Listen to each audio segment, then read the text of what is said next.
Effectivement, je prends ma casquette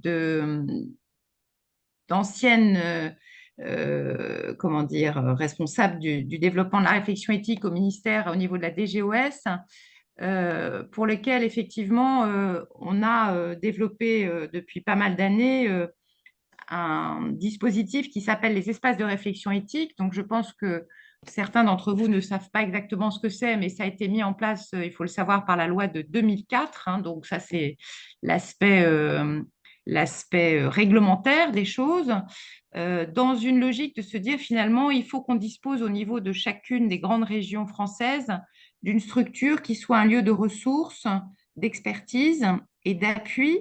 Alors initialement très orienté professionnel de santé, mais vous allez le voir que les missions sont bien au-delà de l'appui simplement aux professionnels de santé en matière de réflexion éthique. Et c'est ce qui fait le lien avec la thématique d'aujourd'hui, c'est-à-dire le rôle des espaces éthiques dans la citoyenneté, dans la démocratie, ce qu'on appelle démocratie en santé, c'est-à-dire l'organisation, au-delà de simplement être en appui des professionnels de santé sur certains questionnements éthiques, en appui de la population pour aider à réfléchir sur des thématiques aussi complexes.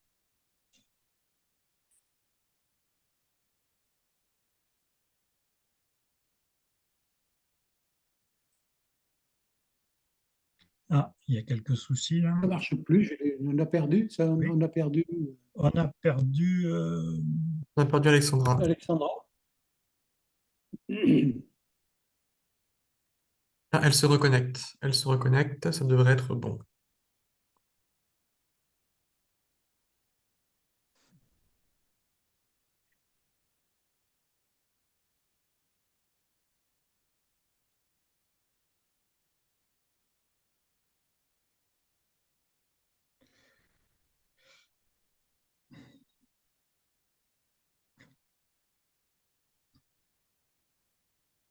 Excusez-moi, je crois que vous m'avez perdu. Oui, mais on t'a Oui, je On suis vous retrouvé. entend de désolée, nouveau. je sais pas, l'enregistrement m'a coupé mon micro, donc je suis désolée, je ne sais pas où j'en étais, mais j'étais en train de dire que les espaces éthiques avaient été mis en place par la loi de 2004. Il y en a 15 en France aujourd'hui, 15 espaces éthiques régionaux, à la fois en métropole et dans les outre-mer. Et je rappelais les grandes missions des espaces éthiques, dont celle finalement d'organiser notamment des débats publics à l'occasion par exemple, de la révision des lois de bioéthique. Donc ça, c'est quelque chose qui est devenu maintenant obligatoire depuis, si je ne dis pas de bêtises, la dernière révision des lois de bioéthique. Et plus récemment, en fait, nous avons eu bien sûr les débats qui ont suivi la proposition du Comité national d'éthique, par exemple, sur la fin de vie, l'avis 139 du Comité national d'éthique, où les espaces éthiques régionaux ont quasiment tous organisé plus de 300 manifestations de débats citoyens sur ces questions extrêmement complexes autour de la fin de vie.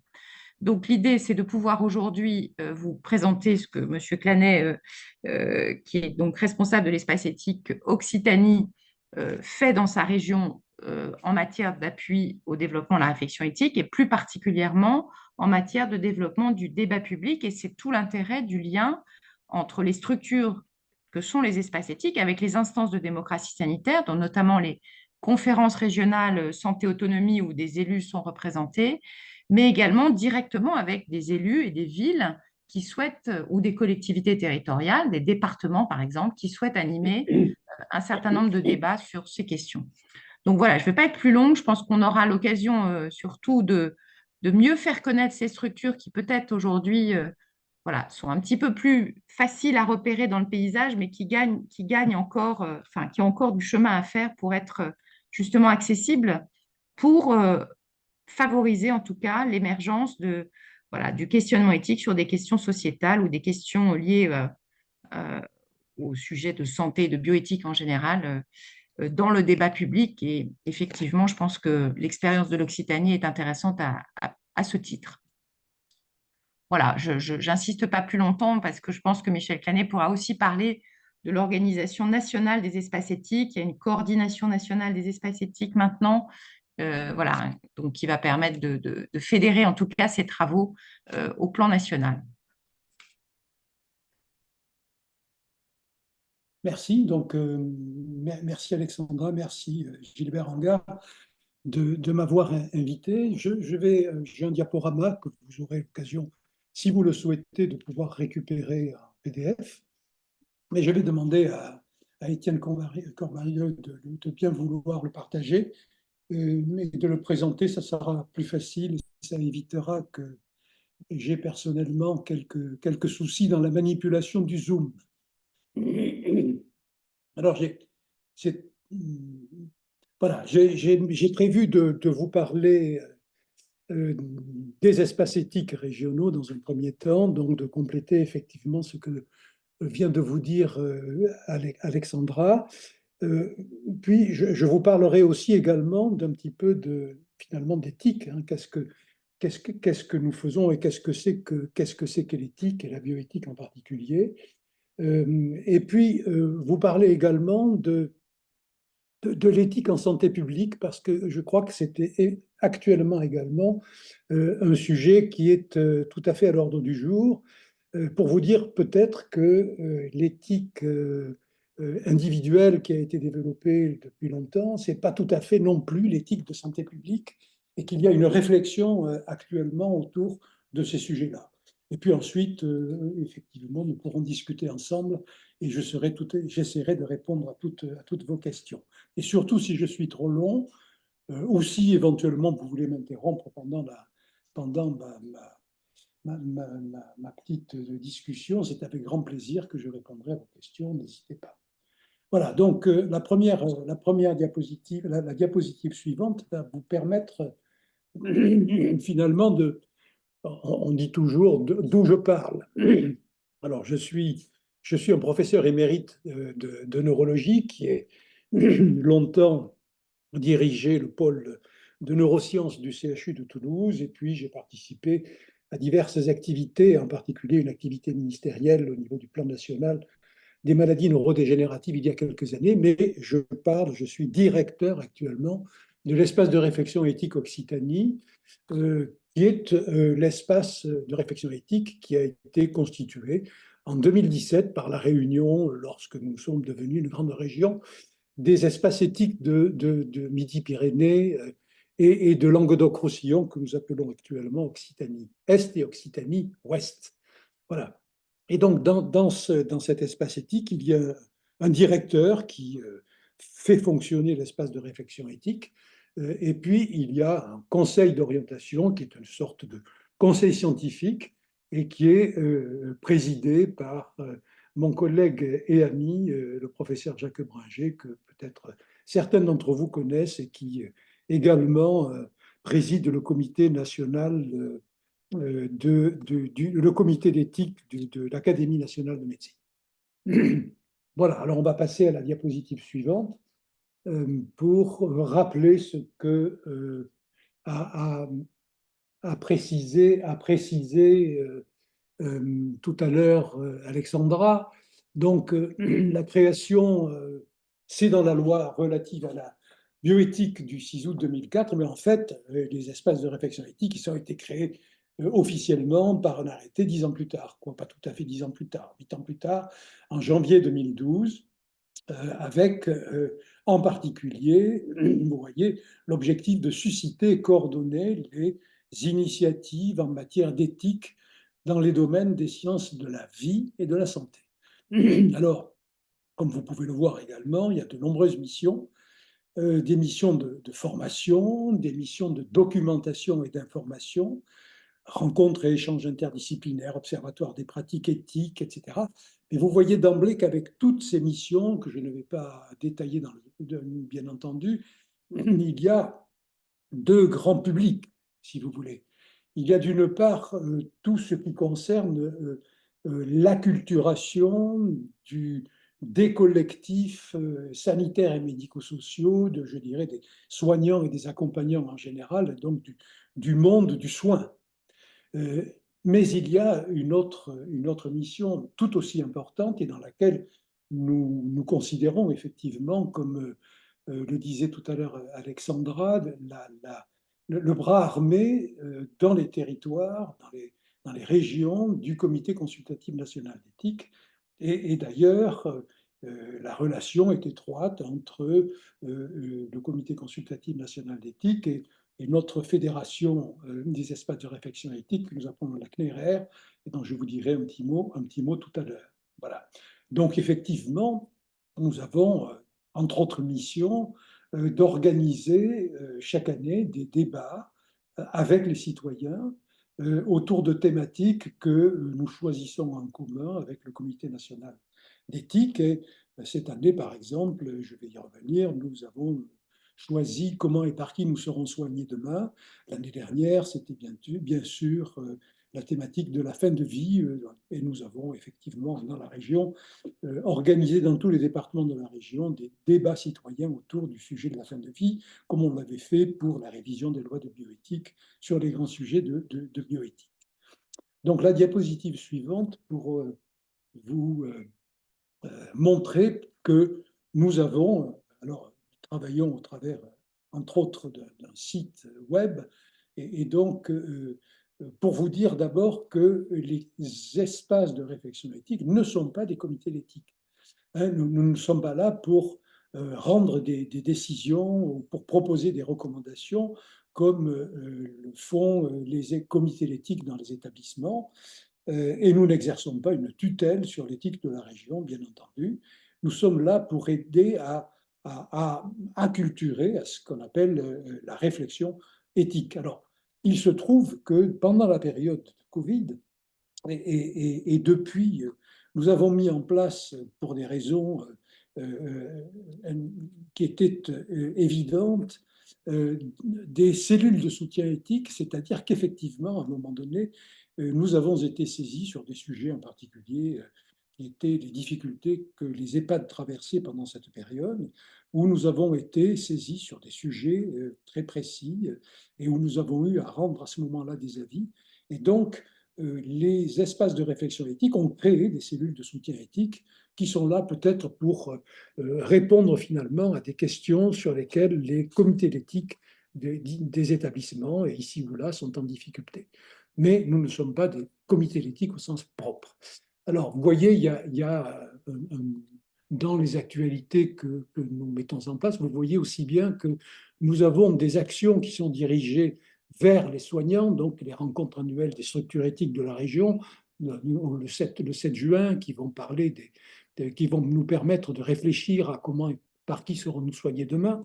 Et vous pourrez voir d'emblée, si vous allez un petit peu dans le site, voir que les comités, les espaces de réflexion éthique travaillent de façon pluridisciplinaire, et nous avons avec nous des juristes, nous avons avec nous des philosophes, nous avons avec nous des sociologues, donc une ouverture effectivement sur tout ce qui représente l'aide à la réflexion.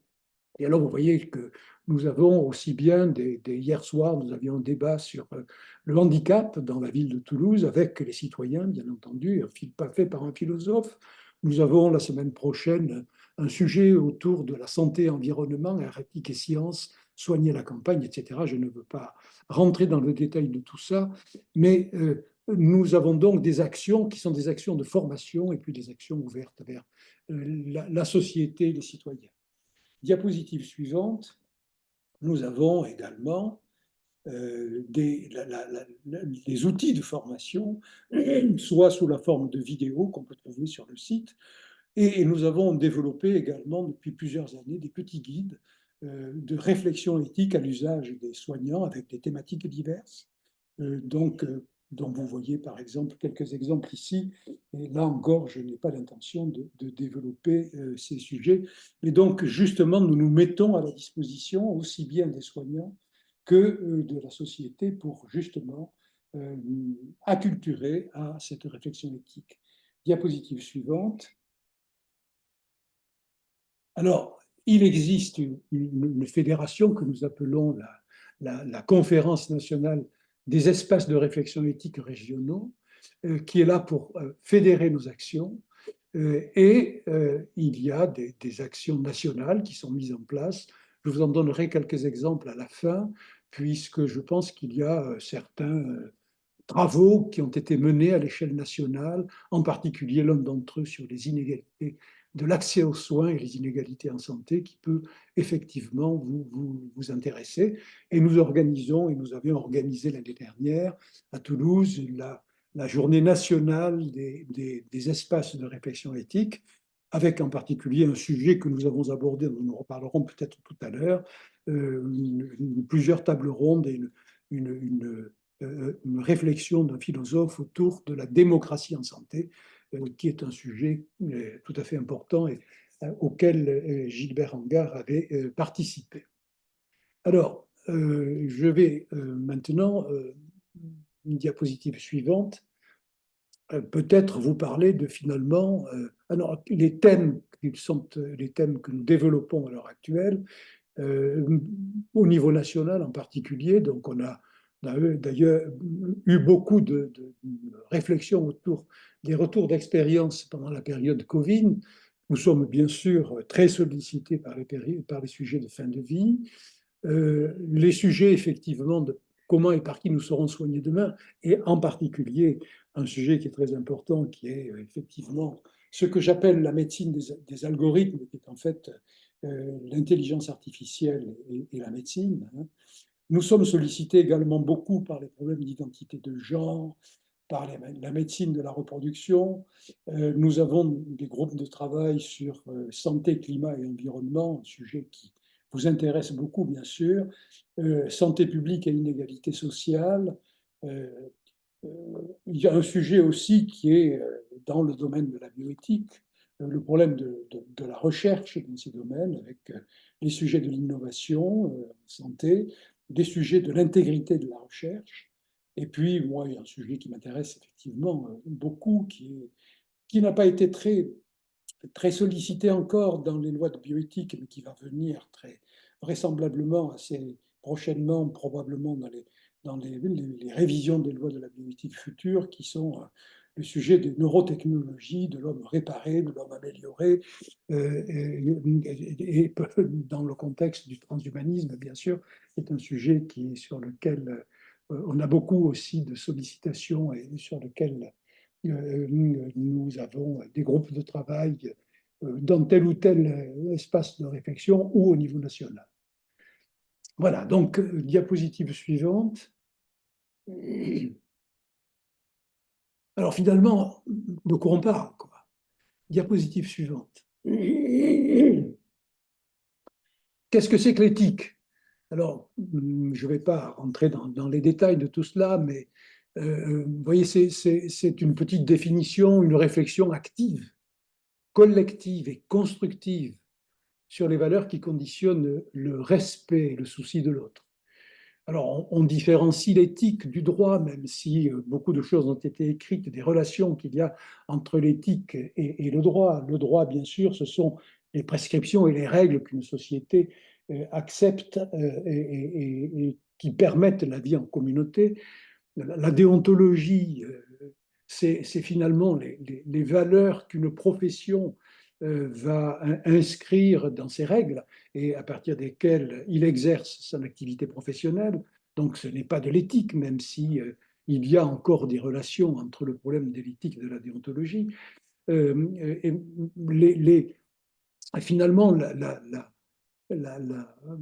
différence qui peut se faire entre la morale et l'éthique, et c'est un sujet qui est un petit peu plus complexe, hein, et si vous allez voir les philosophes dans les définitions de l'une et de l'autre, on voit bien qu'à un moment donné, il y a, alors je ne sais pas ce qui est arrivé sur la diapo, mais peu importe.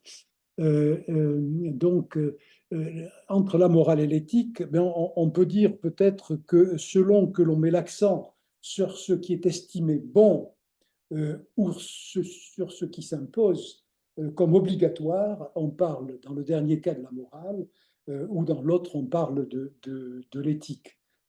Et donc, l'éthique, finalement, et je suis tout à fait Fabrice Exil quand il en parle, c'est donc une articulation entre un questionnement, hein, un questionnement qui est effectivement sur le sens. Quand je m'interroge sur ce que je fais, je m'interroge, c'est réflexion éthique que le sens des valeurs que je mets dans ma pratique, de la légitimité de mon action. L'objectif, c'est donc un questionnement sur le sens. Et puis aussi, quand je fais de l'éthique dans ma pratique, et dans vos pratiques, vous faites de l'éthique, parce que dans vos pratiques professionnelles, quand vous vous intéressez aux inégalités en santé, par exemple, vous intégrez un certain nombre de valeurs, de principes qui sont les vôtres, qui sont des principes de conviction personnelle, professionnelle. Et donc, l'éthique, ça pourrait se définir comme une articulation entre ce questionnement et votre engagement. Alors, il y a une éthique à l'échelle de l'individu, de la relation intersubjective. C'est l'éthique, finalement, que l'on retrouve dans le soin et dans l'accompagnement. Mais il y a l'éthique à l'échelle du groupe. La valeur du bien commun et de l'équité, c'est plutôt celle qu'on va retrouver dans la santé publique. Et puis, il y a aussi une éthique qui est l'éthique de la connaissance, qui est celle que l'on va retrouver dans la recherche, l'intégrité, la vérité, etc. Diapositive suivante. Alors, voici un sujet sur lequel, par exemple, un professionnel du soin va être confronté. C'est un jeune trisomique là, de 24 ans qui souffre d'une leucémie, avec une communication qui est assez difficile avec lui. Et il se trouve qu'il est en récidive. Il n'a pas vécu les premiers soins facilement, il a souffert. Et donc, par conséquent, alors que le médecin et les médecins qui le soignent sont prêts à lui proposer une nouvelle thérapeutique qui va probablement et sans doute lui permettre de rentrer à nouveau dans une situation de maladie contrôlée qui va être donc traitée. Il refuse le soin. Voilà. Alors finalement, donc le médecin est en difficulté. Il se trouve en face de ce qu'on appelle, diapositive suivante, un, un dilemme éthique, hein, c'est-à-dire un conflit de valeurs entre sa conscience professionnelle et sa conscience morale. Et donc le dilemme éthique, c'est la prise de conscience de la dimension éthique d'une situation au moment où un questionnement sur le sens de la décision ou de l'intervention qui doit viser au bien-être de la personne. Et donc, quand je m'interroge, qu'est-ce qu'il faut que je fasse dans cette situation pour bien faire? C'est ce que Didier Sicard appelle un glissement entre la conscience professionnelle et la conscience morale. Comment j'accepte que l'autre puisse se mettre en péril mes propres valeurs et que en moi-même, j'accepte parfois un divorce entre ma conscience professionnelle, il est nécessaire que je traite cet enfant, parce que je pense que je peux lui apporter un bénéfice personnel, et puis ma conscience morale, comment respecter finalement l'autonomie de sa décision, et comment vais-je sortir de ce dilemme. Diapositive suivante. Alors, les conflits éthiques, bien sûr, on peut les voir à l'échelle individuelle dans un soignant, relation soignant-soigné, dans une même culture éthique ou bien dans des cultures éthiques différentes. Et vous savez que ça se pose pour les soignants actuellement difficilement. Mais ces conflits, vous pouvez aussi les vivre dans votre environnement, entre vos valeurs professionnelles et les valeurs institutionnelles. C'est vrai tout à fait en santé publique, ça. Ou entre des valeurs professionnelles et des valeurs personnelles. Et vous savez, par exemple, qu'il existe pour les professionnels du soin, les médecins, une clause de conscience. Il y a des clauses de conscience générales et spécifiques dans l'IVG, dans l'interruption volontaire de grossesse, là, et on en parle beaucoup actuellement aujourd'hui, on discute beaucoup de la loi de fin de vie. Diapositive suivante. Alors, quels sont les grands principes de l'éthique qui régissent finalement les principes de l'éthique en santé? Bien, ce sont ceux qui ont été proposés par Beauchamp et Childress, et qui sont les grands principes de l'éthique, qui sont le respect de la dignité et de l'autonomie de la personne, alors que vous voyez décliner ensuite en devoir, traiter l'autre comme une personne morale avec des règles de non-discrimination, de confidentialité, de consentement, et donc des vertus qui s'y rattachent, des vertus de respect, de véracité. C'est là que peuvent naître les conflits de loyauté, par exemple. Et puis la bienfaisance et la non-malfaisance, hein, l'évaluation des bénéfices et des torts que l'on peut infliger, et donc cette évaluation du rapport bénéfice-risque qui peut se faire à court, moyen et long terme. Vous savez par exemple que ça se pose là encore dans les sujets de fin de vie, et dans lesquels les vertus sont celle de la compétence, de la bienveillance et de l'empathie, et puis de la justice et équité, on en reparlera tout à l'heure, dans l'application des critères de justice. On verra en particulier l'attribution des biens de santé, soit en fonction des besoins, soit en fonction d'un critère de distribution, on y reviendra tout à l'heure, avec là encore les règles et les vertus qui s'y rattachent, en particulier les vertus d'équité et de justice. Diapositive suivante. Alors, il y a également, et je crois qu'aujourd'hui, il faut parler dans le soin, l'éthique du care qui a été introduite il y a une trentaine d'années par des auteurs américains, et en particulier par John Tronto et Carol Gilligan. Je ne vais pas rentrer dans le détail non plus.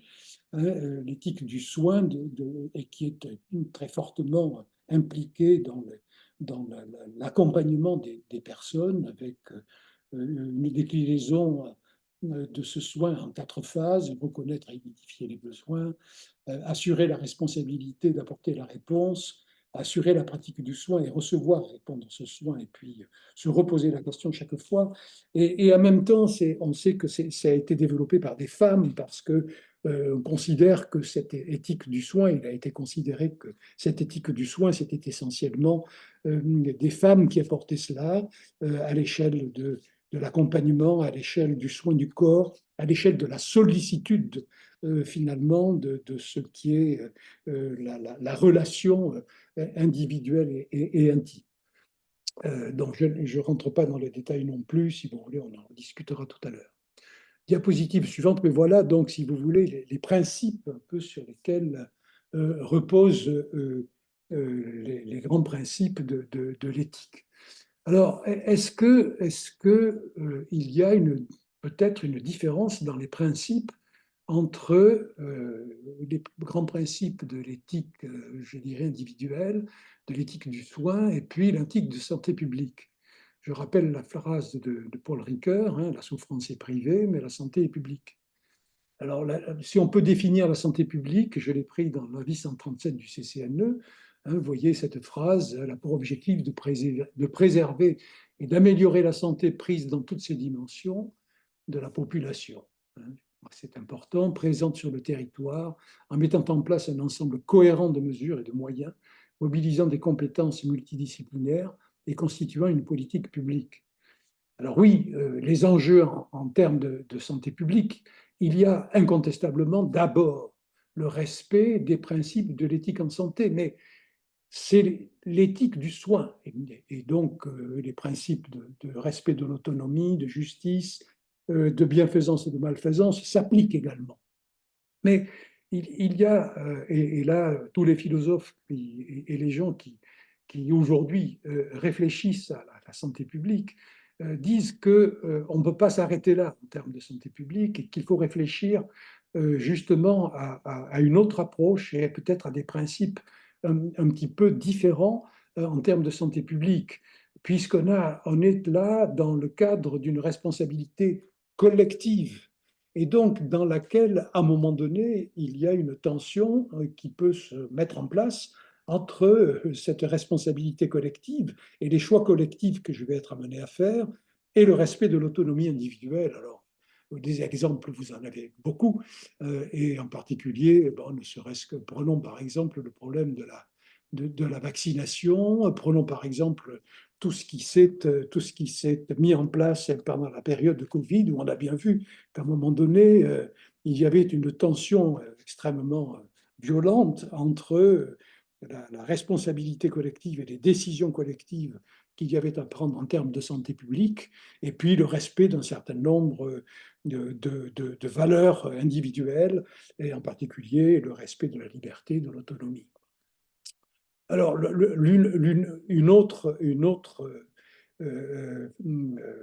un autre élément qui est à prendre en compte justement en santé publique, c'est justement comment, en particulier, on va prendre la décision d'allouer les ressources et l'accès aux soins.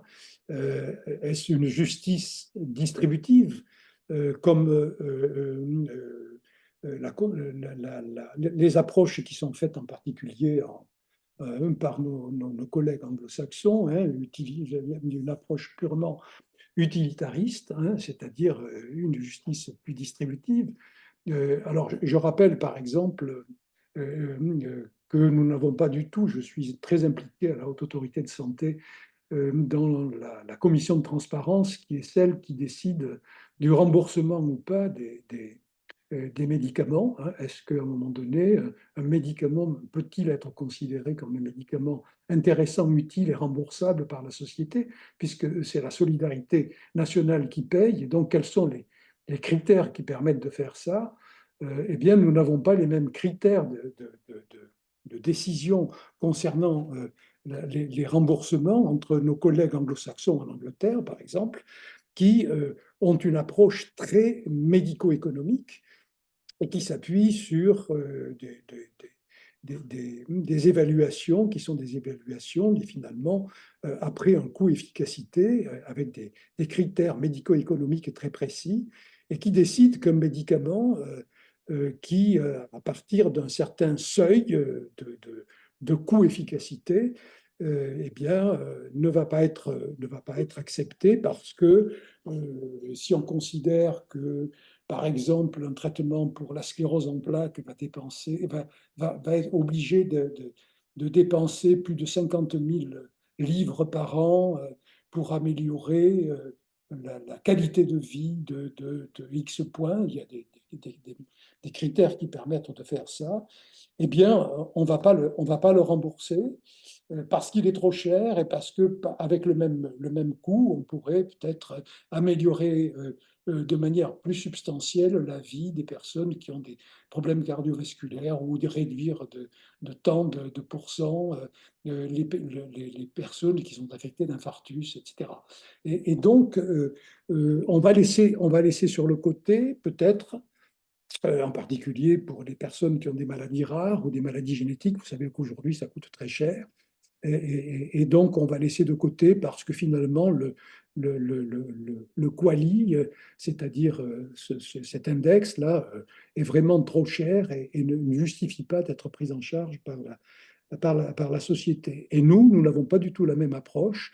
À partir du moment où un médicament peut être où il démontre qu'effectivement il peut apporter une amélioration même à quelques individus, maladies rares, maladies génétiques ou autres, ou dans le cancer, eh bien on accepte de les prendre en charge et la solidarité nationale les prend en charge. On a donc des approches qui sont des approches tout à fait différentes et qui sont réglées effectivement par des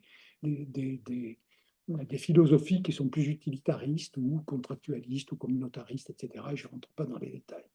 Et donc, dans la lutte contre les inégalités, il y a la grande différence entre la justice distributive, c'est-à-dire on partage pour tout le monde de la même façon, ou au contraire, on prend en charge dans une approche qui est plus celle de l'équité, en fonction, on alloue les ressources en fonction des besoins, et en particulier, vous savez, je crois que c'est un sujet très important dans la prise en charge des inégalités, en santé.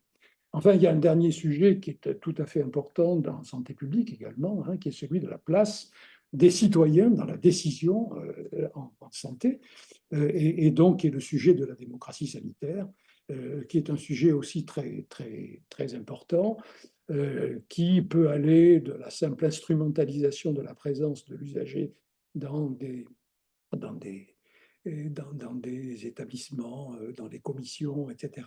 Ou au contraire, jusqu'où effectivement on envisage et on réfléchit à la participation des usagers, des citoyens à la prise de décision avec des citoyens qui se forment à cela et qui vont aller effectivement faire de la représentation dans les instances.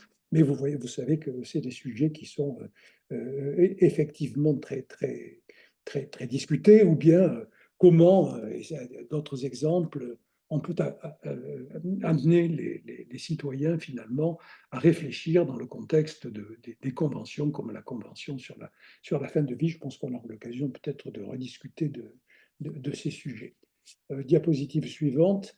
Donc, il y a actuellement une grande réflexion, et je pense qu'elle est menée en recherche par les spécialistes dans ce domaine, pour savoir comment on peut finalement amener, dans le cadre de la santé publique, des cadres de référence éthiques pour la prise de décision en santé. Alors, je vous en ai donné un, là, je ne vais pas rentrer dans le détail, et je vous passerai éventuellement, si ça vous intéresse, quelques articles sur le sujet, mais le problème n'est pas réglé, hein. Et donc, je sais par exemple que nous avons été sollicités l'année dernière. Jusqu'à présent, il n'y avait pas de comité d'éthique vraiment structuré dans l'institution qui s'appelle Santé publique France, qui a été beaucoup sollicitée pendant la période de Covid et qui est en train effectivement de mettre en place un comité d'éthique et de réfléchir sur les principes éthiques qui pourraient être mis en avant par le comité d'éthique et une charte au sein de Santé publique France. Et c'est donc des sujets qui sont actuellement en pleine discussion. Voilà, et donc je vais terminer, comme ça on pourra discuter peut-être sur la conclusion en deux documents, diapositive suivante. Le premier document est un document qui a été effectué au sein de la Commission nationale des espaces de réflexion éthique, qui est l'accès aux soins dans le contexte des inégalités en santé. C'est un document qui est un document repère dans lequel plusieurs de nos collègues ont pu réfléchir et participer à cela. Avec, vous voyez, quels sont les éléments qui sont abordés dans ce document, dans un pays où tous les spécialistes reconnaissent que nous avons de fortes inégalités en santé. Et donc, avec les déterminants sociaux majeurs de la santé qui sont identifiés, donc on est bien au-delà du problème du soin individuel. Donc, ce document est à votre disposition si vous le souhaitez.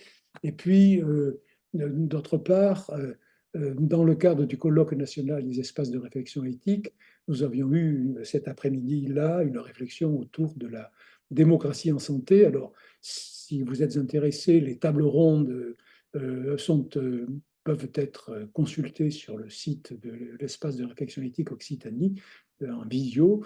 Et puis, nous sommes en train nous allons éditer très prochainement les actes de ce colloque, et en particulier, il y aura tous les textes des interventions qui seront disponibles sur ce livre qui sera édité prochainement par la Commission nationale des espaces de réflexion éthique.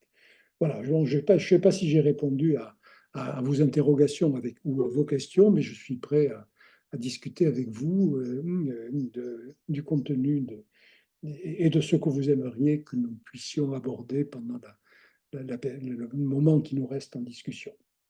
Merci. Merci, Michel Canet. Je pense qu'on va passer aux questions, et puis moi j'aurai quelques questions tout à l'heure. J'en ai aussi quelques-unes, c'est très bien, comme ça, s'il n'y a pas de... Mais je pense qu'il y a des élus qui sont connectés. Je vois par exemple Madame Justaume de Bordeaux qui est connectée. Enfin, c'est vrai que c'est intéressant déjà de savoir si, d'une part, nos élus adhérents de SPT ont une bonne connaissance finalement du rôle des espaces éthiques régionaux. C'était un peu le but de ce webinaire, c'est est-ce qu'ils l'ont identifié comme étant une ressource au niveau territorial pour justement appuyer cet aspect de développer les questionnements éthiques du point de vue des élus. Et Dieu sait s'il y en a hein, dans la pratique quotidienne d'un élu. Je pense qu'on a tous les jours des questionnements sur des politiques publiques qui sont conduites dans nos villes, qui interrogent d'une certaine façon l'éthique de nos pratiques. Donc voilà, ça n'est pas réservé aux seuls professionnels du soin. On a tendance un peu à oublier ça et voilà, je pense que c'est intéressant de savoir déjà si les élus sont au courant de cette structure et deuxièmement, peut-être voir un petit peu concrètement en Occitanie, je pense que vous avez déjà, Michel Canet, introduit, enfin, j'imagine initier des choses avec les collectivités territoriales de votre territoire, peut-être ce qu'on a évoqué avant l'ouverture de ce webinaire sur les initiatives en termes, par exemple, de sensibilisation des jeunes à des questionnements sur l'intelligence artificielle, enfin des sujets de société qui sont clairement entre les mains, en tout cas, des instances comme les vôtres, quand il s'agit voilà, du sujet de la de la médecine, de la santé en général et des sciences humaines et sociales en particulier. Voilà, Alors, on travaille avec la CRSA en région. Et je sais très bien que les relations entre les espaces éthiques en région sont tout à fait variables suivant les régions et dépendent avant tout d'abord des connaissances réciproques des structures, d'une part, et puis deuxièmement, sont souvent liées à des relations individuelles.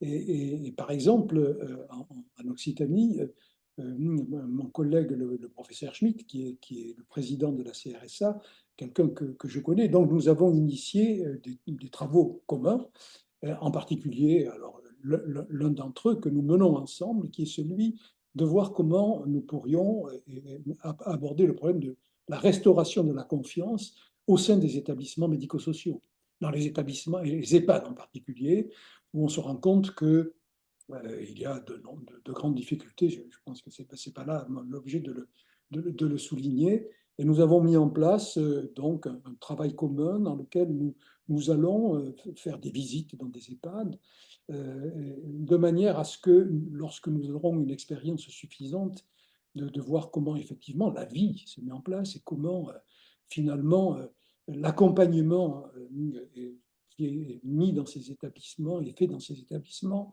répond à un minimum de critères éthiques vis-à-vis de cela. Et nous allons ensuite faire probablement un débat à l'échelle régionale organisé par la CRSA autour de ces sujets. Il y a d'autres sujets, en particulier sur les sujets de santé et environnement, dans lesquels nous sommes en train de réfléchir. Et nous avions eu également aussi vers les jeunes, nous avions participé à un sujet qui est probablement très important aussi, qui est celui de l'édition du génome, qui est tout à fait autre chose. Hein, mais aujourd'hui, on peut tripoter le génome de façon tout à fait simple. Hein, et donc, on peut arriver à finalement faire disparaître la queue des cochons parce qu'ils se mangent la queue quand ils sont dans les élevages les uns contre les autres, ou enlever les cornes des vaches pour qu'elles ne se blessent pas quand elles sont les unes et les autres. Voilà, on a appris beaucoup de choses dans ce domaine, et donc on peut faire beaucoup de choses dans l'environnement. Et donc on avait sollicité des jeunes que l'on a amenés à travailler, à réfléchir dans un programme national qui était mené également par l'INSERM et la CNRR autour de l'édition du génome. Et nous avons aussi sollicité des jeunes sur la fin de vie, justement pour avoir retour sur les sujets de fin de vie. Mais il me semble qu'il y a un point important, et peut-être je vais peut-être mettre les pieds dans le plat. Mon expérience de la vie en tant que responsable de plans ministériels, responsable de relations également, puisque j'ai travaillé pas mal également à l'Agence régionale de santé en Occitanie, c'est quand même les extraordinaires silos qui existent entre les structures et les institutions qui sont, je pense, fréquemment péjoratives dans la mise en place finalement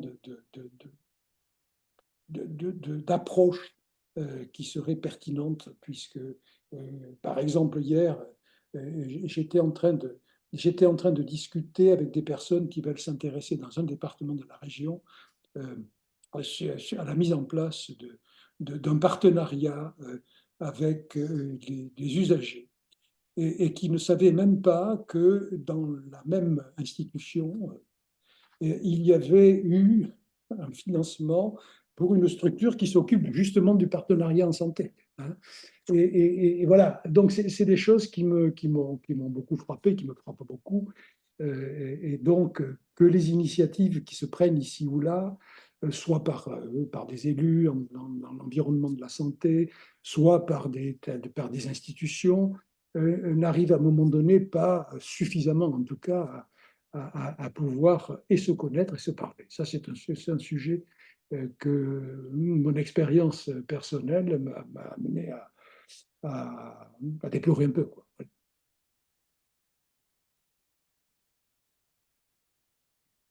Est-ce que Madame Justaume, vous souhaitez prendre la parole? Je vois que vous apparaissez maintenant à l'écran, donc vous avez des choses à dire. Donc bienvenue Merci, à ce merci webinaire. Alexandra.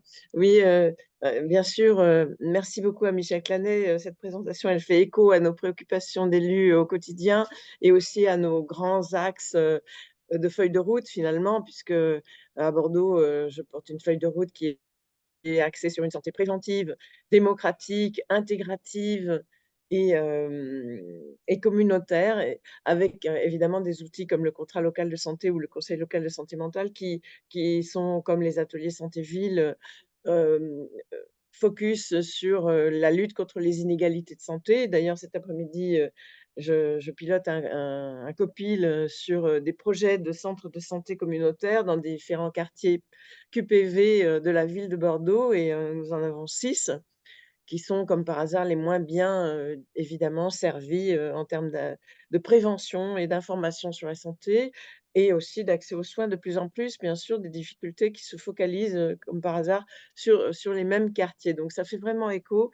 L'espace régional d'éthique, moi, comment dire, je lui suis reconnaissante chaque fois qu'ils organisent un débat une séance publique, j'essaye de me libérer pour y participer parce que c'est nourrissant sur ces problématiques très concrètes. On prend un peu de hauteur et bien entendu, on partage les inquiétudes qui ont été évoquées rapidement.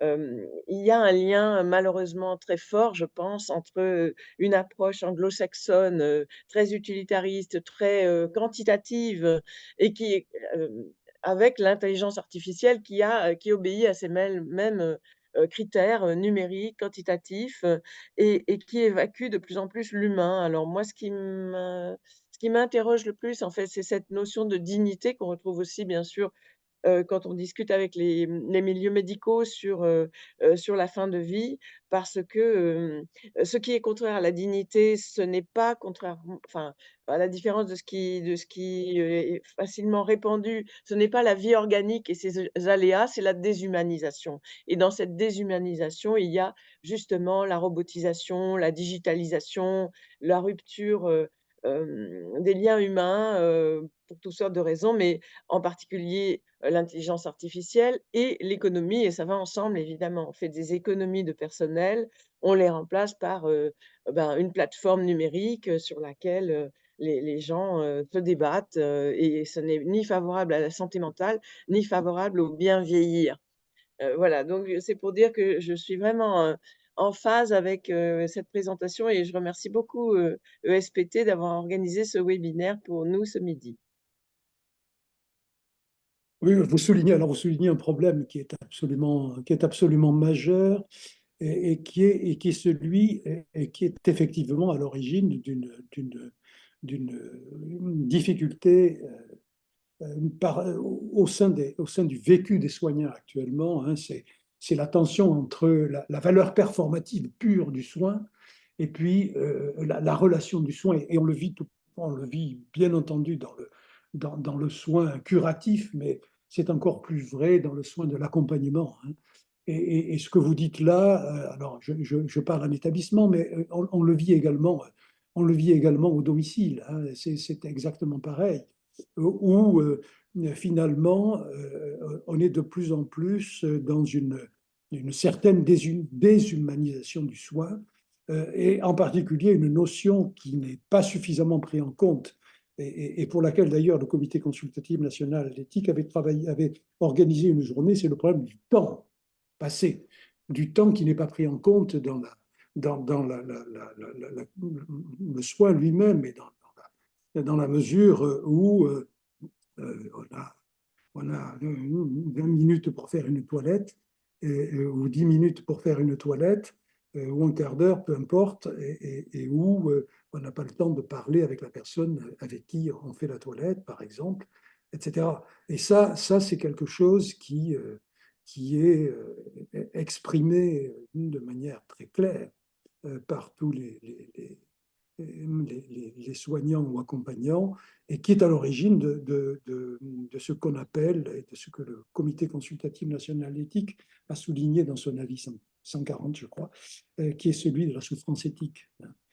Et qui est un vrai sujet. Alors, il se retrouve dans le soin, mais il se retrouve bien sûr aussi ailleurs. Alors, je crois qu'il ne faut pas dénigrer non plus l'intelligence artificielle.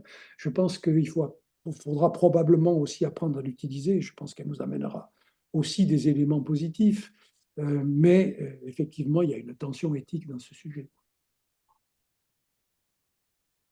On a une question de monsieur ou de madame Ilubici, je sais, excusez-moi si j'écorche votre nom.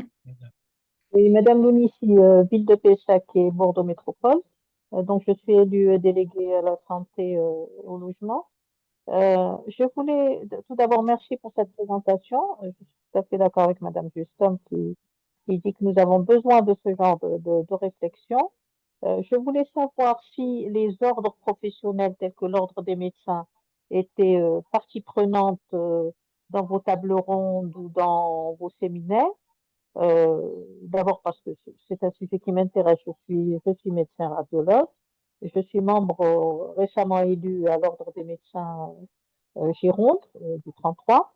Donc, c'était ma première question. Ma deuxième question, c'était est-ce que vous avez eu une réflexion autour de la télémédecine qui Autour actuellement de, pardon, est en train autour de, autour de la je peux comprendre. télémédecine. Ah oui, la télémédecine, oui, oui. Voilà, qui est en train de monter en puissance avec l'accord de l'État, avec nous on voit ça comme une véritable financiarisation de la médecine, sans compter la relation médecin-malade qui n'est pas celle, évidemment, qu'on a lors d'une consultation classique conventionnelle. Voilà donc mes deux réflexions, mes deux questions. Merci. Alors, merci pour votre question. Alors, en ce qui concerne les ordres professionnels, et en particulier le Conseil de l'ordre des médecins, oui, nous avons une relation qui est une relation étroite avec le Conseil régional de l'ordre des médecins et les conseils départementaux. On m'a demandé très régulièrement de faire un webinaire avec le Conseil régional de l'ordre des médecins, et ils m'ont demandé également d'écrire dans la petite lettre qu'ils font régulièrement, donc d'écrire chaque fois une page sur les problèmes éthiques, ou en santé, ou de la bioéthique, etc.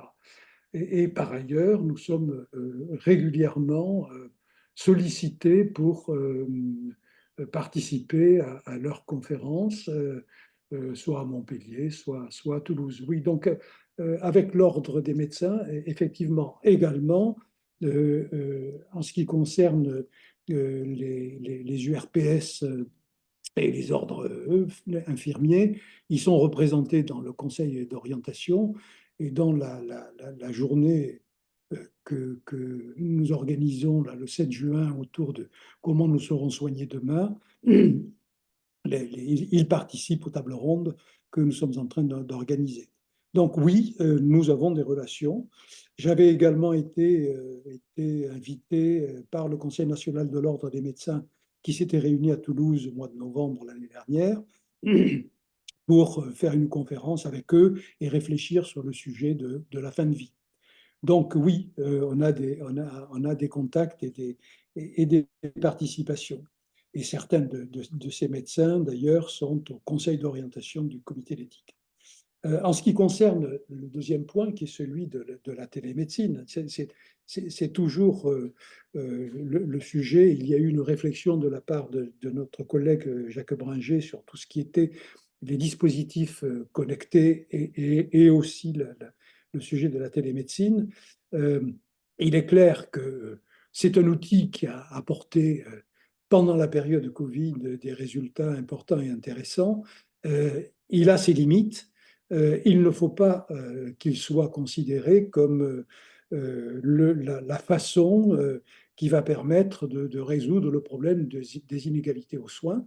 C'est un outil, effectivement, qui peut être utile pour certains types d'approches, et je pense que vous penserez et que vous pensez comme moi, mais en même temps, il ne faut pas déshumaniser la relation de soins, et il ne remplacera pas la relation individuelle. C'est un petit peu comme ce que nous faisons là. Hein. Nous sommes en webinaire où effectivement on se rencontre et on peut échanger sur un certain nombre de sujets, mais c'est un petit peu finalement l'expérience vécue où, depuis que la période de Covid, nous faisons à la commission de transparence de la Haute Autorité de Santé des séances par Teams ou par téléconférence, et où la première fois où nous nous sommes rencontrés, nous ne savions même pas si le collègue avec qui nous travaillons était plus grand ou plus petit que nous, ou si, et cette relation humaine qui existe et qui est tellement importante dans la relation de soins, effectivement, ne sera pas remplacée par la télémédecine. Et donc, je crois qu'il ne faut pas considérer la télémédecine, et vous en connaissez les limites comme moi, comme étant la réponse à tout. Bien sûr, elle est utile, hein, et surtout aujourd'hui. Mais voilà. Donc, ce sont des sujets qui sont abordés effectivement dans les thématiques de comment nous serons soignés demain, et en particulier celui de l'intelligence artificielle en médecine. Hein.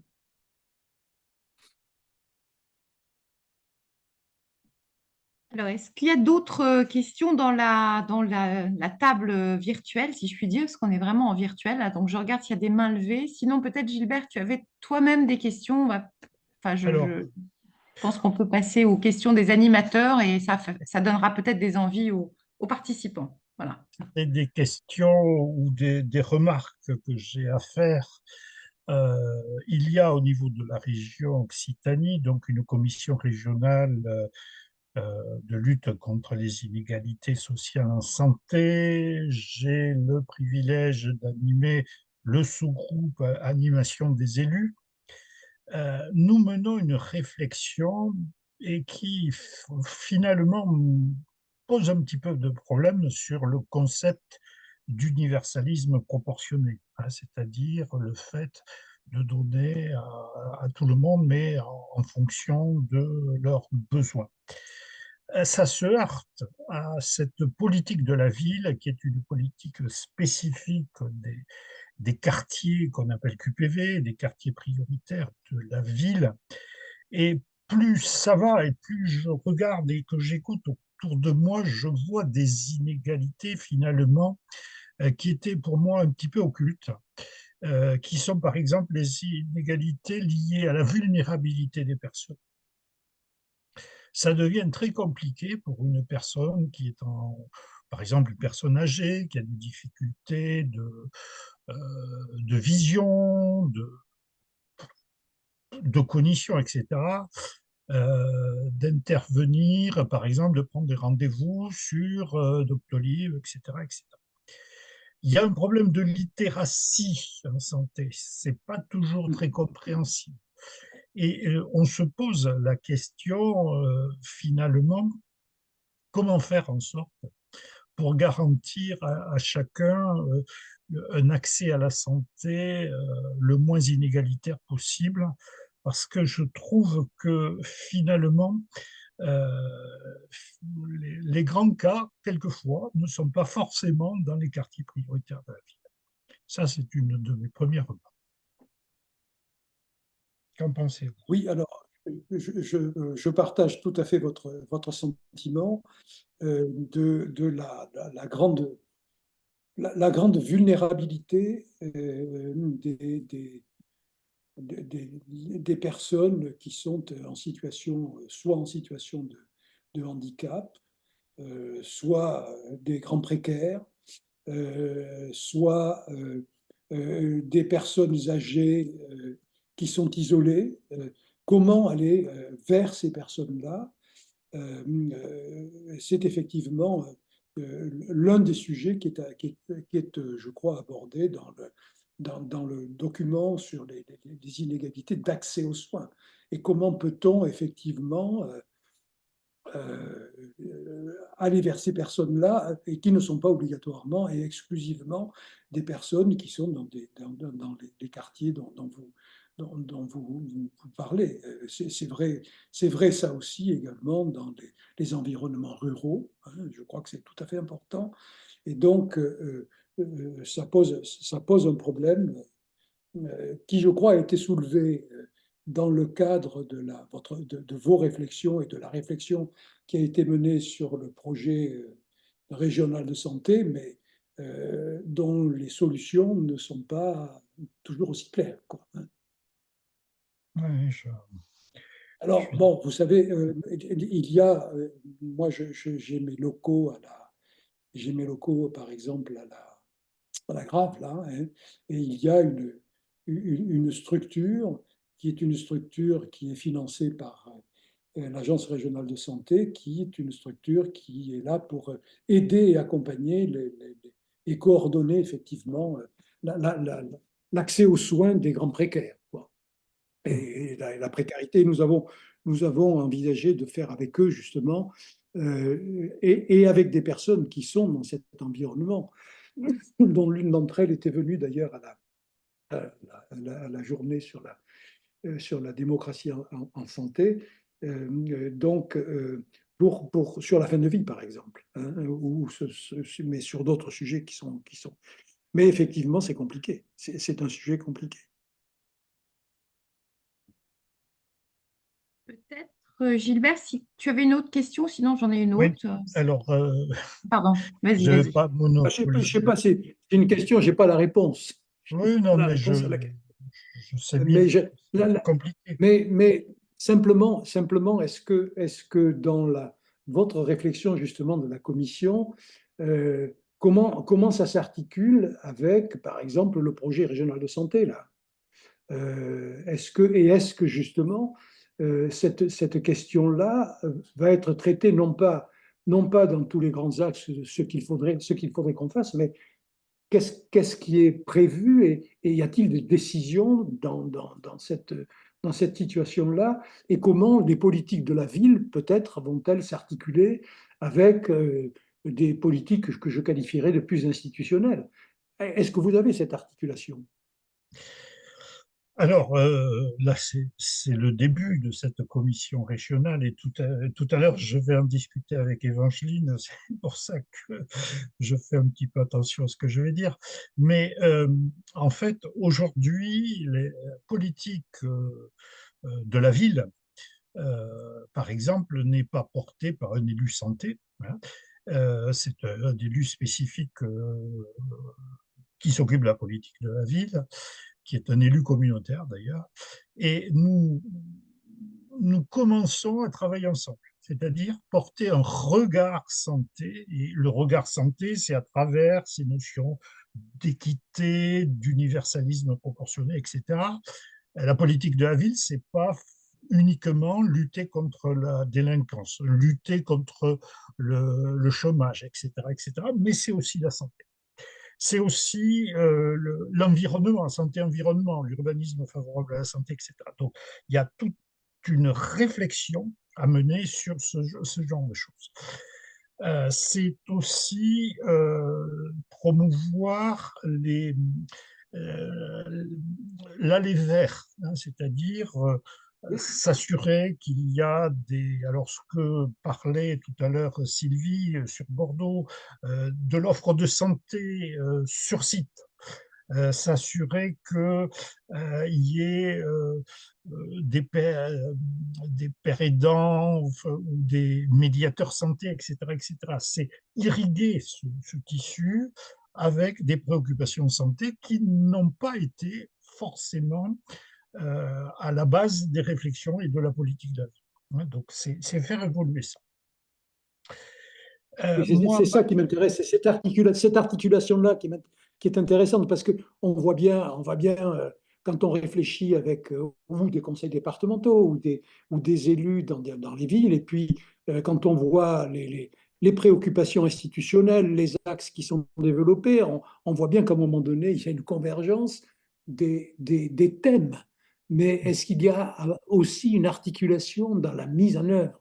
Et justement, c'est ce point-là qui me semble, parce que tout le monde, à un moment donné, s'approprie ces thématiques-là, selon ses environnements, ses spécificités. Mais justement, comment on les peut-être les met en place dans un contexte de démocratie en santé, c'est-à-dire à la fois dans comment on analyse les besoins, comment on permet aux usagers d'y participer, et puis comment on s'articule ensemble. Voilà. Et ça, je sais que c'est pas toujours facile, quoi, pour des raisons Alors, diverses. mais par exemple, ça c'est un souci de SPT, hein. Nous travaillons dans un cadre d'un séminaire qui s'appelle l'ADIS avec l'Université de Nanterre. On s'est rendu compte, par exemple, ce qu'on appelle les quartiers prioritaires de la vie. Il y avait plusieurs catégories de population et on s'adresse pas on s'adresse différemment en termes de santé à chaque type de population. Véronique pourra en rajouter parce que c'est la spécialiste. Deuxièmement, les quartiers prioritaires de la ville sont hétérogènes. Vous en avez qui sont vraiment des enclaves où il n'y a rien et séparés du reste de la ville. Vous en avez qui sont bien intégrés dans la ville. Vous en avez qui sont enclaves, mais qui ont leur propre offre de soins. Donc, on ne va pas réagir de la même façon suivant les. Donc, il y a une connaissance fine du terrain. Et ça, Oui, c'est je le comprends. rôle des élus de quartier, par exemple. Les élus de quartier peuvent faire des choses. Les centres sociaux peuvent faire des choses. Dans les contrats locaux de santé, en tout cas sur Albi, hein, on a des actions spécifiques qui se passent dans les, dans les quartiers prioritaires de la ville. Moi, je sais, j'ai participé, par exemple, à toute une série de séances sur la déstigmatisation en santé mentale. Et je peux vous Oui, dire bien que les sûr. représentations, des fois, c'est quand même Oui, assez. oui, oui, oui. Donc, et moi, je me pose la question de la communication. Je suis assez critique des fois avec la communication de Santé publique France, qui ne me paraît pas toujours très. Et je me demande si là aussi, il ne faut pas repenser en termes d'éthique, d'équité, etc., à des modes de communication. Vous savez qu'il y a le fameux FALC, hein, facile à lire et à comprendre. Alors, il peut y avoir d'autres modes de communication, mais on ne communique pas de la même façon suivant les populations, suivant les situations. Et je pense que l'élu local qui mouille sa chemise sur le terrain, hein, parce que nous, on est sur le terrain quand même, avec les côtés agréables et quelquefois désagréables, mais c'est la connaissance fine qui nous permet d'essayer d'amener notre pierre à une meilleure vivre ensemble. Et Véronique, tu peux rajouter des choses parce que toi,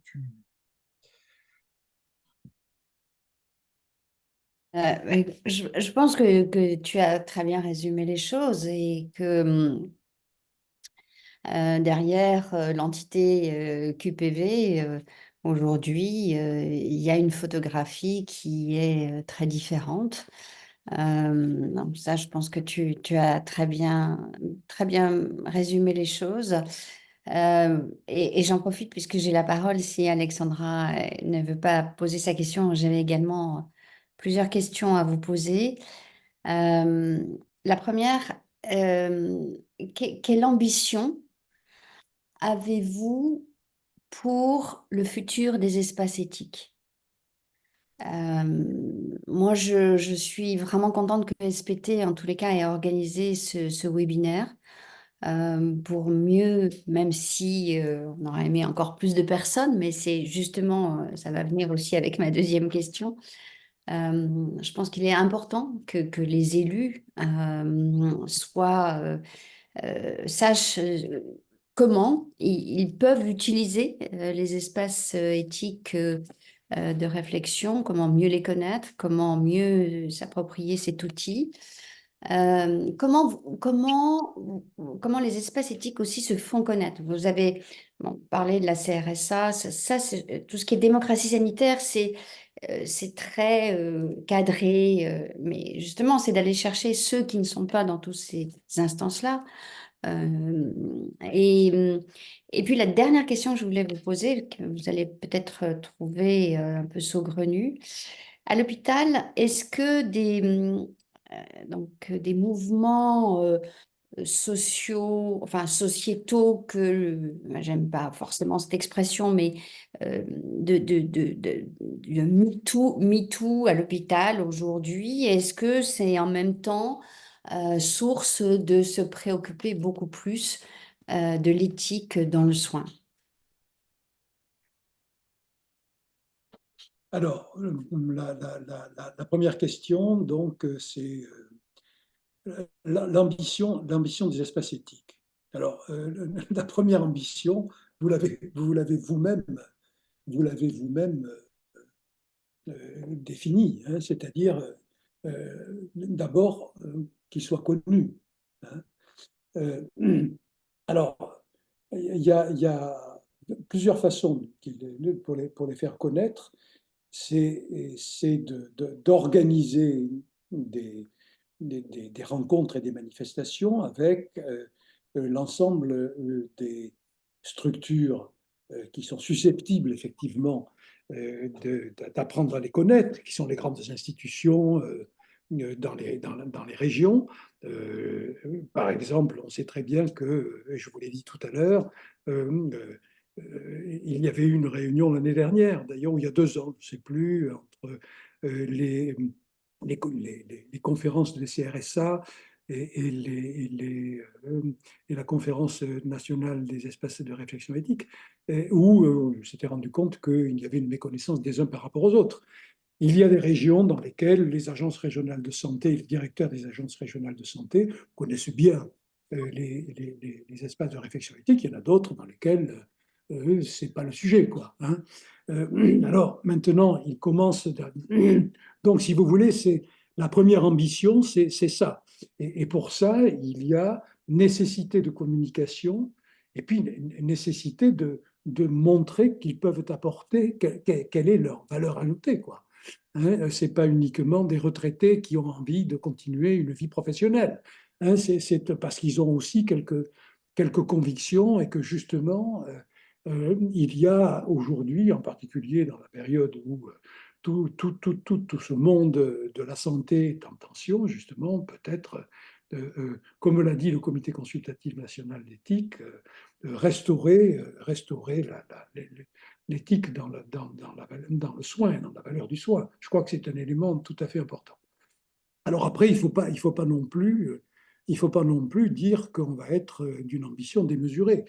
Et si à un moment donné, tout le monde se met à solliciter les espaces de réflexion éthique au vu des missions qu'ils ont, je pense qu'il faut quand même se rendre compte que ce sont des toutes petites structures qui reposent essentiellement sur des personnes comme moi et qui, à part quelques espaces qui sont un petit peu plus solides que les autres, voilà. Donc, mais je pense qu'on est là aussi pour justement permettre de créer ces réseaux dans lesquels une acculturation va faire que vous n'aurez pas ensuite toujours besoin de faire qu'il y ait un appel à l'espace de réflexion éthique, puisque il peut y avoir localement après, qu'est-ce qu'on essaie de faire par exemple dans un département de la région, où on est en train d'essayer de mettre en place un réseau de l'ensemble de tout ce qui s'intéresse à la réflexion éthique, justement pour pouvoir permettre qu'il y ait une réponse à toutes les sollicitations qui pourraient être faites. Voilà, c'est la raison pour laquelle aussi on se déplace. Hier, comme je vous l'ai dit tout à l'heure, j'étais au rectorat pour essayer d'avoir un accès plus facile, ce qui est très difficile aujourd'hui encore, dans beaucoup d'endroits, aux jeunes, puisque c'est quand même les grandes thématiques que porte l'éthique sont celles des enjeux des citoyens de demain, et donc que l'on puisse travailler avec eux pour pouvoir réfléchir à cela, donc au niveau de l'éducation nationale, et voir comment on pourrait s'articuler, dans nos modestes ambitions, bien sûr. Alors, la deuxième question, c'était, je suis arrivé rapidement sur la troisième, qui était celle des mouvements sociétaux au sein des établissements, et en particulier de MeToo. C'est un sujet en particulier, vous le savez, qui est porté par les jeunes, hein, et en particulier, on l'a vu autour des jeunes internes, hein, qui ont donné lieu à des mouvements et qui le sont encore. Je pense en particulier au CHU de Toulouse, mais à d'autres. Hein. Je pense qu'il y a effectivement là aussi une véritable réflexion et appropriation de ce type de sujet. Et ça fait partie des éléments qui sont mis dans les chartes des établissements qui sont actuellement en cours de mise en place ou de révision, grâce en particulier à la certification des établissements, qui met l'accent sur l'éthique. Alors bien sûr, il ne faut pas que l'éthique soit instrumentalisée là-dedans, mais je pense que ça amène beaucoup d'établissements actuellement à réfléchir sur ces thèmes.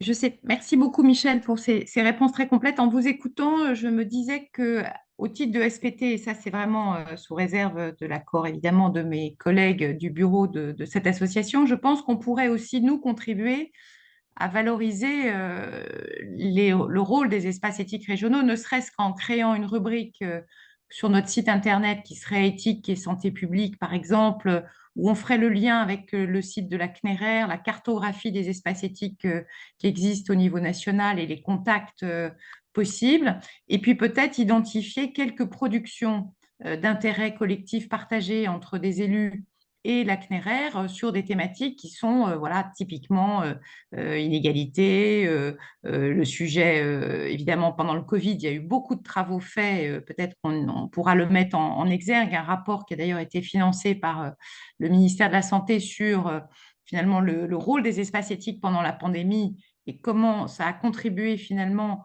à capitaliser les signaux faibles qui remontaient du terrain, que ce soit par les professionnels de santé, mais également par les structures ou même par des élus hein, qui ont fait remonter au ministère de la Santé un certain nombre de thématiques, vous le savez très bien, sur le droit de visite, sur les interdictions d'aller et venir. Enfin, il y avait énormément de sujets sur des politiques publiques qui engageaient collectivement des professionnels de santé, des citoyens, mais aussi des élus de terrain. Et je pense que toute cette richesse finalement de ce qui a été produit pendant le Covid, elle devait, je suis d'accord avec Michel Canel, elle aurait dû conduire finalement à un retour d'expérience sur comment mieux travailler ensemble, parce que finalement le problème n'est pas tant d'avoir des idées sur ce qu'on devrait faire en matière d'éthique, etc. Après, c'est la mise en œuvre opérationnelle.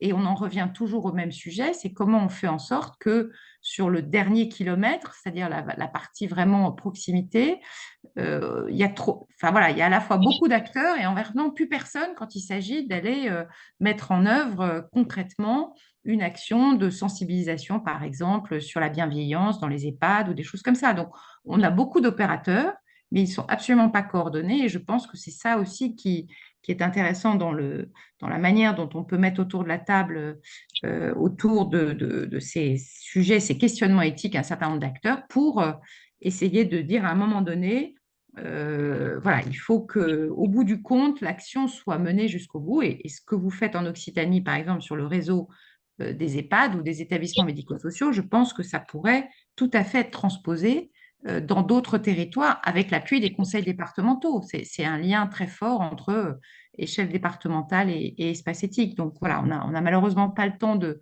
beaucoup développer ça, mais je pense qu'en tout cas, ESPT, si Gilbert en est d'accord, pourrait peut-être déjà faire connaître les espaces éthiques, faire un lien sur notre site et peut-être qu'on travaille ensemble sur des productions communes qui seraient susceptibles d'intéresser notre réseau, soit des avis de la CNRR, soit des rapports qui sont d'intérêt partagé. Je pense qu'il serait intéressant, et c'est effectivement le rôle de la CNRR de répondre probablement à des sollicitations qui pourraient être faites par un réseau national d'élus sur des sujets qui les importent.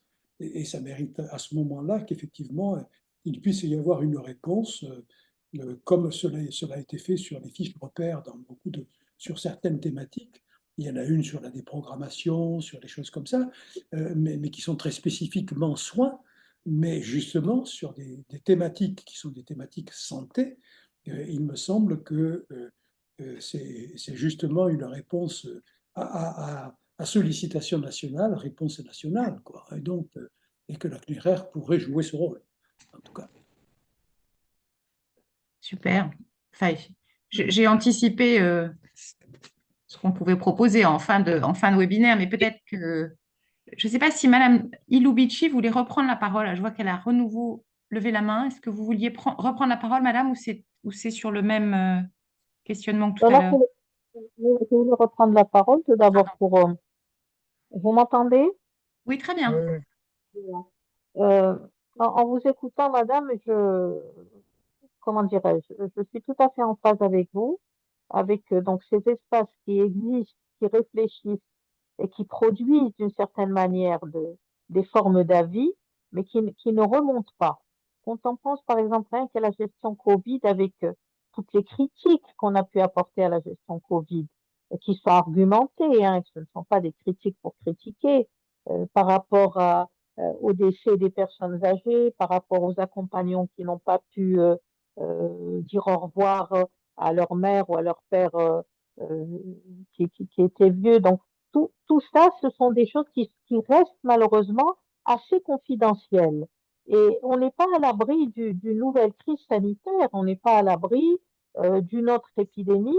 Et malheureusement, on n'a pas fait le retour et le debriefing, nous, professionnels de santé, de toutes ces attaques, mais on va dire c'était pas voulu, hein. Je veux pas dire que le gouvernement nous a privés forcément de nos libertés individuelles, mais je pense que là, à distance et à tête reposée et avec la tête froide, on peut parfaitement faire remonter tous ces avis, toutes ces critiques qui sont constructives. Au travers de ce que vous venez de dire, ça pourrait être aussi une manière de les faire remonter. Et quand je dis les faire remonter, c'est-à-dire au plus haut, que ça puisse arriver à l'État, à l'ARS, que ça devienne des rapports officiels et que enfin nous puissions dire ce que nous disons simplement entre nous. Vous voyez ce que je veux dire? Je pense qu'il est important que des espaces éthiques où il y a quand même des compétences et des expertises, même si ce sont des gens qui sont retraités, ça veut dire que ce sont des gens qui ont tout un passé professionnel avec eux, peuvent dire, ben ça, on n'a pas bien fait, ça, il fallait pas faire comme ça, et il faut qu'on les entende, il faut qu'on puisse le dire. Voilà, ça c'était ma première remarque. Et ma deuxième remarque, c'est, moi, je vois une offensive très importante du lobbying, je n'ai pas peur du mot, du lobbying des associations telles que l'association du droit de mourir dans la dignité, qui infiltrent beaucoup d'espaces de think tank, d'espaces de réflexion ben, pour défendre leurs idées. Je voulais savoir si ces espaces éthiques ont déjà été sollicités par cette association ou une association similaire, ou s'ils peuvent se prévenir de cette forme d'offensive sur la proposition de loi et la loi qui est actuellement débattue et qui déjà est complètement détricotée. Enfin, nous, en tant que soignants, nous étions déjà relativement hostiles à la loi telle qu'elle était présente. Nous sommes encore plus, puisqu'elle va encore plus loin. Donc, voilà ma deuxième question. Donc, c'est plus une mise en garde. Ah ouais, je pense que Michel, vous Sur allez être tout à sur fait la armé première pour question, répondre. c'est la pierre dans l'environnement d'Alexandra, puisque effectivement sur la Covid, il y a eu des remontées, il y a eu de l'ensemble des espaces de réflexion éthique où on a été très sollicité justement pour des interventions dans des établissements ou dans les régions. On a mis en place je vous l'ai dit, des cellules de soutien et d'accompagnement. On a eu la possibilité de mettre également en place des moyens pour essayer de restaurer le dialogue entre les situations de personnes qui étaient en conflit avec les soignants, en conflit avec les managers des établissements et les raisons pour lesquelles ça se passait. Donc tout ça, c'est remonté et ça a été à l'origine du rapport dont parlait Alexandra tout à l'heure, qui est le rapport Panter, qui manifestement est méconnu et qui a été également, et il y avait en même temps la réflexion qui a été menée au niveau ministériel, puisqu'on avait demandé à ce moment-là à Fabrice Exil de faire et de proposer une charte éthique de l'accompagnement de la personne âgée, qui est une charte nationale que j'ai retrouvée dans certains établissements et que d'autres établissements ne connaissent absolument pas.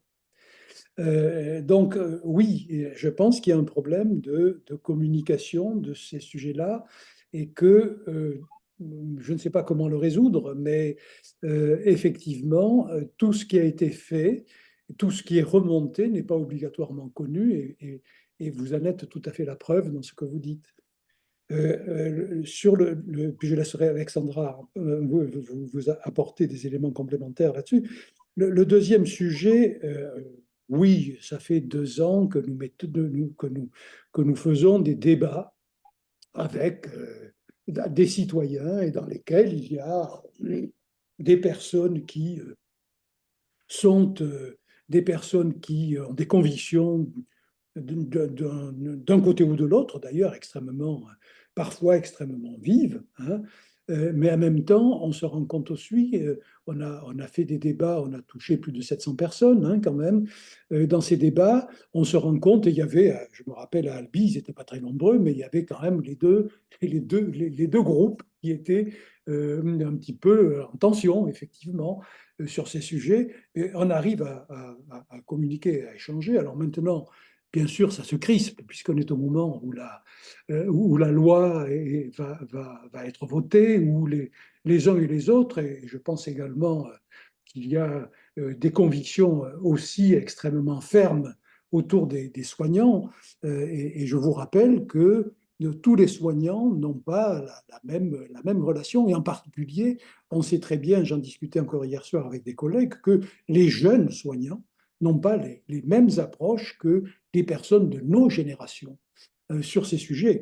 Voilà, donc effectivement, aujourd'hui, il y a une tension avec la prise des espaces médiatiques par les uns ou par les autres qui s'est cristallisée, s'est crispée au moment où il va y avoir les votes et où la loi va être votée, ce qui est tout à fait compréhensible et qui avait été le cas déjà pour d'autres lois et d'autres problèmes sur ces sujets. Je rappelle également que des pays comme le Canada ou d'autres ont eu aussi ces débats, et puis il y a eu des lois qui ont été votées, et puis les choses évoluent, et les choses dans la société, c'est pas aussi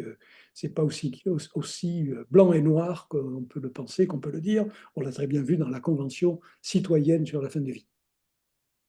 Très bien. Écoutez, merci Michel Clanet. Alexandra, je te laisse conclure. Oh, bah, écoutez, on a dépassé le temps réglementaire, comme on dit. Puis je sais que tu as du sport à faire, Gilbert, donc on ne va Voilà. pas te pénaliser sur ton temps de sport.